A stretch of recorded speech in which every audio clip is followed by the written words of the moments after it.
मैं विपिन चौधरी, दर्पण classes bye Vipin Chaudhary, दर्पण क्लासेस से इंडियन ज्योग्राफी चल रहा था मैं आपके बीच काफी दिन से। इंडियन ज्योग्राफी लेकर आप सभी लोगों को मेरा वीडियो पसंद अवश्य आया होगा, और यदि मेरा वीडियो पसंद आए तो ज्यादा से ज्यादा लोगों को शेयर करें और लाइक करें और सब्सक्राइब करें। देखो, मैंने आपको पढ़ाया था नदियां, रिवर्स जिसे कहते हैं। नदियां किसे कहते हैं? नदियों के बारे में मैंने आपको बताया था कितनी नदियां होती हैं। तो नदियों का क्या है, एक तंत्र होता है। नदियों का जो तंत्र होता है वो नदियों का तंत्र एक इस तरह से मानेंगे कि नदी तंत्र का जो है विशेषकर नदी तंत्र, नदियों का जो तंत्र होता है, नदियों का तंत्र वो कैसे होता है? हमारे भारतवर्ष में नदियों का तंत्र है सिंधु तंत्र, गंगा तंत्र और ब्रह्मपुत्र तंत्र। सिंधु तंत्र, गंगा तंत्र और ब्रह्मतंत्र, इसी तंत्र को हम के नाम से जानते हैं। सिंधु तंत्र, ये जो नदी तंत्र होता है, पहला सिंधु तंत्र कौन सा होगा? सिंधु तंत्र। देखते रहिए, नोट डाउन करते रहें। सिंधु तंत्र क्या होगा? सिंधु तंत्र। उसके बाद होगा ब्रह्मपुत्र तंत्र, गंगा तंत्र, और गंगा तंत्र के बाद जो होगा वो होगा ब्रह्मपुत्र तंत्र। कौन सा होगा? ब्रह्मपुत्र तंत्र। ब्रह्मपुत्र तंत्र। इसकी बात यदि अब सबसे पहले जो काम करेंगे हम वो सिंधु तंत्र पर करेंगे। उसे हम सिंधु सिस्टम के नाम से जानते हैं। इसे सिंधु सिस्टम के नाम से जानते हैं, इसे सिंधु तंत्र कहते हैं। तो सिंधु तंत्र की यदि हम बात करें तो दो चीजों का मतलब होता है। सबसे पहले तो नदी का उद्गम स्थल, नदी निकली कहां से है, सवाल पूछ लिया जाता है। नदी का मुहाना कहां है और नदी की सहायक नदियां। तो सिंधु तंत्र में सबसे पहले देखिए नदी लिखेंगे, जिस नदी का हम जिक्र कर रहे हैं। नदी का नाम लिखने के बाद फिर क्या लिखेंगे? उसका उद्गम स्थल, वो निकलती कहां से है, उद्गम स्थल, वो नदी निकल से जाते। उसके बाद इसका लिखेंगे मुहाना, कहां जाकर गिरती है, कहां जाकर गिरती है। और उसके बाद लिखेंगे उसकी सहायक नदियां, जो उसकी सहायक नदियां थे। सहायक नदियों के बारे में मैंने आपको पढ़ाया है कि वह नदियां जो छोटी छोटी नदी एक बड़ी नदी में जाकर मिल जाती हैं, उसे उस नदी की सहायक नदी कहते हैं। ठीक है ना? तो सबसे पहले नदी का नाम लिखेंगे, उसका उद्गम स्थल लिखेंगे, फिर उसके बाद मुहाना कहां जाकर गिरती है, और उसके बाद उसकी सहायक नदियां। ठीक है? अब यदि हम बात करते हैं सिंधु नदी से निकलती हैं, तो जो सिंधु नदी है, सबसे पहले हम सिंधु नदी की बात करते हैं। कितना? सिंधु नदी। ये सिंधु नदी का नाम हो गया। ये निकलती कहां से है? कैलाश मानसरोवर। कहां से मेरे प्यारे बच्चों? कैलाश मानसरोवर। सवाल पूछ लिया जाता है कि सिंधु नदी का, बहुत से बच्चों को तैयारी करनी, पता नहीं इसका उद्गम स्थल कहां से है। ये हिमालय में कैलाश मानसरोवर से उतरती है कि नहीं? हिमालय नदियां हैं, मैं पहले ही आपको पढ़ा चुका हूं हिमालय नदियों के बारे में। कैलाश मानसरोवर से होकर गुजरती है। कैलाश मानसरोवर से स्थित का मुहाना क्या है? ये गिरती कहां है? ये अरब सागर में गिरती है। गिरती कहां है?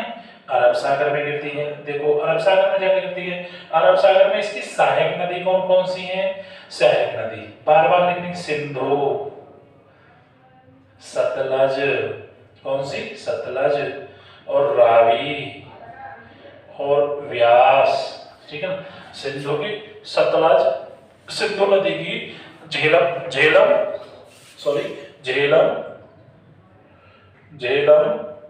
सतलज, रावी, व्यास। सतलज, देवम, रावी, व्यास, और एक और आती है झेलम के बाद जो आती है चिनाब। कौन सी आती है? चिनाब नदी। कौन सी आती है? झेलम, चिनाब, सतलज, रावी, और कौन सी आती है? व्यास। ये 5 नदियां निकलती हैं। कहां से आती है? 5 नदियां। देखो सवाल अब कैसे बनता है मेरे प्यारे बच्चों, सभी देखेंगे। सिंधु नदी कहां से निकलती है? कैलाश मानसरोवर से निकलती है। इसका मुहाना कहां है? अरब सागर में है। दूसरी बात, इसकी झेलम, चिनाब, सतलज, रावी और व्यास, ये नदी जो है ये कहां जा? 5 नदियां हैं। कौन सी हैं? 5 नदी। पांचों नदी जो है कहां जाके गिरती हैं? अरब सागर में जाके। अरब सागर में इसका मुहाना पर इसकी सहायक नदी कौन सी है? झेलम, चिनाब, सतलज, रावी और व्यास, है कि नहीं? पीर पंजाब 5 नदियों से पंजाब का नाम रखने वाला। 5 नदियां प्रवाहित होती है वहां से, हिमालय से। तो इसका मतलब सबसे पहले उद्गम स्थल ऐसे करेंगे। सवाल बनेगा कि सिंधु नदी की कितनी सहायक नदियां होती हैं? तो आंसर होगा 5 सहायक नदियां हैं। झेलम, चिनाब, रावी, व्यास और सतलज। ठीक है, आगे लिखेंगे। सवाल पूछा जाएगा सिंधु नदी की सबसे बड़ी सहायक नदी कौन सी है? तो देखें चिनाब नदी, चिनाब नदी सिंधु की सबसे बड़ी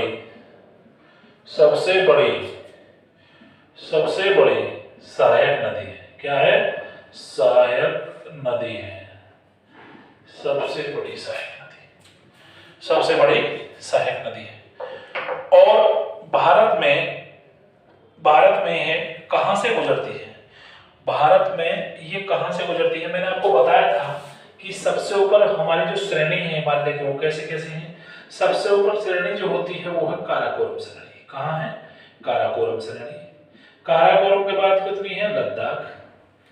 और लद्दाख की राजधानी क्या है? लेह है। और लद्दाख के बाद काराकोरम, लद्दाख और जास्कर, ये क्या होती है? श्रेणी होती है। क्या होती है? श्रेणी होती है, जास्कर। ये चिनाब नदी सबसे बड़ी है। इसका उद्गम स्थल कहां से होता है? इसका मतलब लद्दाख और जास्कर के बीच में से होता है, लेह से होकर गुजरती है। इस चीज को नोट डाउन कीजिए कि ये कहां से होकर गुजरती है भारत में? लद्दाख और जास्कर के मध्य लेह से होकर गुजरती है। लद्दाख, ये चिनाब नदी के बारे में हम पढ़ रहे हैं। सिंधु की सबसे बड़ी सहायक नदी चिनाब नदी। और सिंधु नदी के जो सबसे बड़ी सहायक नदी है, ये निकलती कहां से है? जास्कर व लद्दाख के मध्य लेह से होकर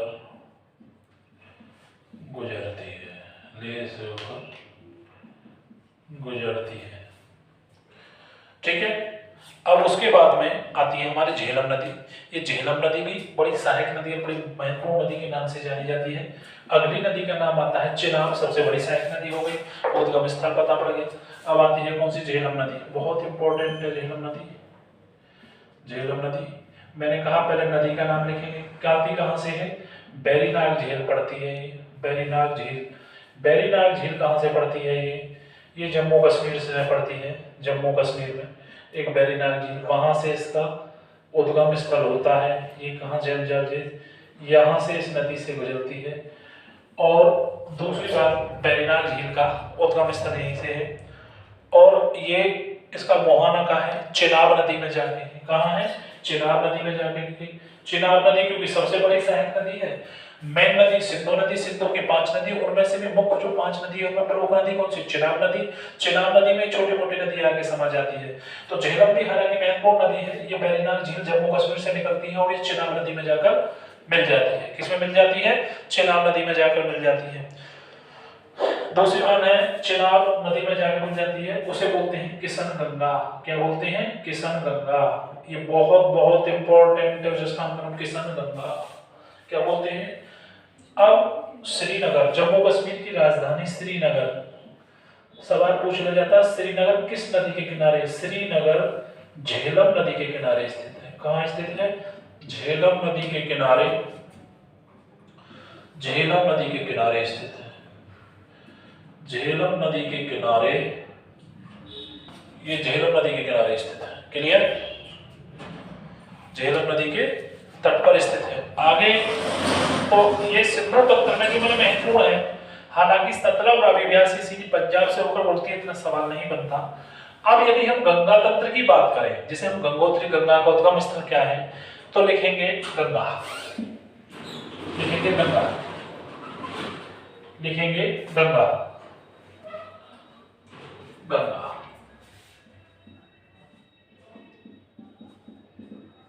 गंगा नदी कहां से निकलती है? गंगोत्री से निकलती है। ये गंगा तंत्र के बारे में हम पढ़ रहे हैं। ये गंगोत्री कहां पड़ती है? ये उत्तरकाशी में पड़ती है। कहां पड़ती है? उत्तरकाशी में पड़ती है।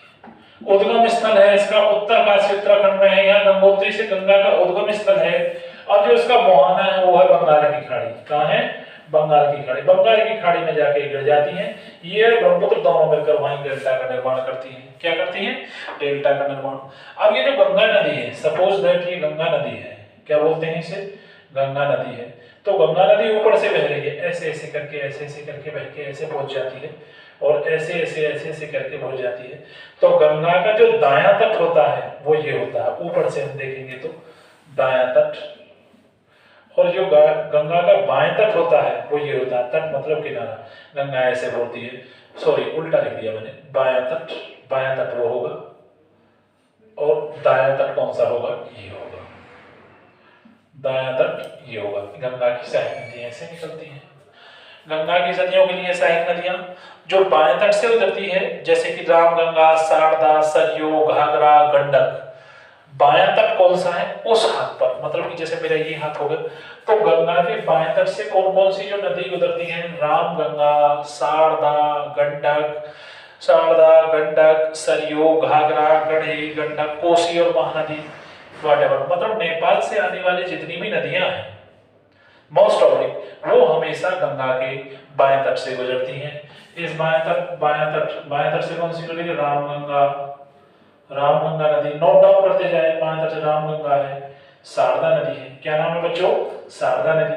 शारदा नदी के बाद सरयू नदी, एक ही बात है, सरयू नदी एक ही बात है, शारदा सरयू नदी जो कि अयोध्या के किनारे अयोध्या से होकर बहती है। सरयू नदी के बाद बेटा एक और आती है आपकी गंडक नदी, है ना, गंडक नदी, है ना, और बेटा एक और आती है इसकी कोसी नदी, जो बिहार का शौक है, कोसी नदी, ये बाएं तट से होकर गुजरती है। कहां से उतरती है, नदी कोसी नदी उतरती है, और महानंदा है, गंडक है ना, महानंदा हो गई, महानंदा। ये जो नदियां हैं ये इसके बाएं तट से होकर गुजरती हैं। इसके दाएं तट से होकर गुजरने वाली नदियां, दाएं तट से होकर गुजरती हैं जो नदियां, वो कौन कौन सी है, यमुना, टोंस, तमसा, कौन सी है, तो दाएं तट से यमुना, यमुना है, यमुना, टोंस नदी, टोंस या तमसा एक ही बात होती है, क्या होती है, टोंस या तमसा एक ही बात होती है, टोंस या तमसा, है कि नहीं। एक है सोन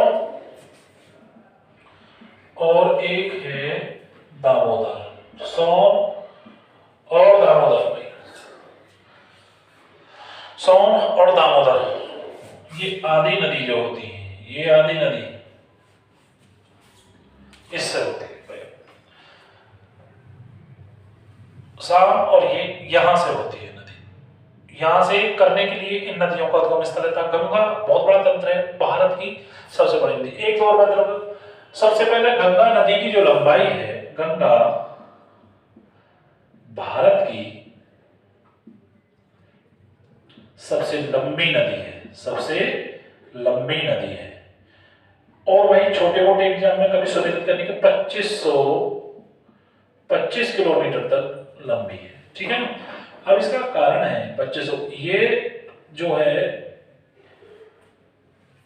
उत्तर प्रदेश में कई राज्यों से, उत्तर प्रदेश, उत्तराखंड, वेस्ट बंगाल की गुजरती कहां से, इसका मैंने आपको बताया था। ये उत्तराखंड से गुजरती है, यूपी से, ये यूपी से होकर गुजरती है, ये बिहार से होकर गुजरती है, बिहार के बाद ये झारखंड भी थोड़ा एरिया जाता है, झारखंड है ना, झारखंड है। झारखंड के बाद फिर अगला जो आता है वो आ जाता है पश्चिम बंगाल, क्योंकि पश्चिम बंगाल में आकर तो फिर इसका एंडी हो जाता है। तो लगभग यूपी, बिहार, झारखंड और 1 2 3 4 5 राज्यों से होकर गुजरती है। कहां गुजरती है, 5 राज्यों से होकर गुजरती है। इसी से एक सवाल पूछ लिया जाता है, कई बार एक कमीशन ने सवाल पूछा कि गंगा भारत के कितने राज्यों से होकर गुजरती है, तो उसका आंसर क्या होगा, सीधा आंसर कि 5 राज्यों से होकर गुजरती है, उत्तराखंड, उत्तर प्रदेश, बिहार, झारखंड और बंगाल, यहां से होकर वो गुजरती है। क्योंकि भाई गंगोत्री से तो फिर उसका उद्गम स्थल है, और गंगोत्री से वो गुजरने के बाद यहां से गुजर पाती है, ठीक है मेरे प्यारे बच्चों। उसके बाद में गंगा नदी, अब ये बाएं तट से रामगंगा, शारदा, सरयू, गंडक, जितनी भी नदियां हैं मैं इनके बारे में बताऊंगा। अच्छा, सिंधु तंत्र की जो मैंने 5 नदियां बताई, मैंने झेलम और चिनाब के बारे में बताया, बाकी भी थी उन 3 नदियों के बारे में मैं आपको बता दूंगा। लेकिन फिलहाल मैं सिंधु तंत्र में, अब ये गंगा नदी तंत्र चल रहा, तो मैंने गंगा पढ़ाई, तो गंगा कितनी लंबी है। अच्छा, जब माननीय हमारे यहाँ मनमोहन सिंह जी हमारे देश के प्रधानमंत्री थे, कांग्रेस की सरकार थी, वर्ष 2009 में हमारी गंगा नदी को राष्ट्रीय नदी का दर्जा प्रदान किया गया था। इसे नोट डाउन कर लें, वर्ष 2009 में, वर्ष 2009 में 2009 में गंगा नदी को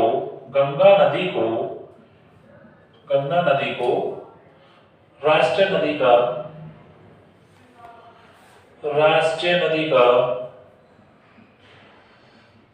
दर्जा प्रदान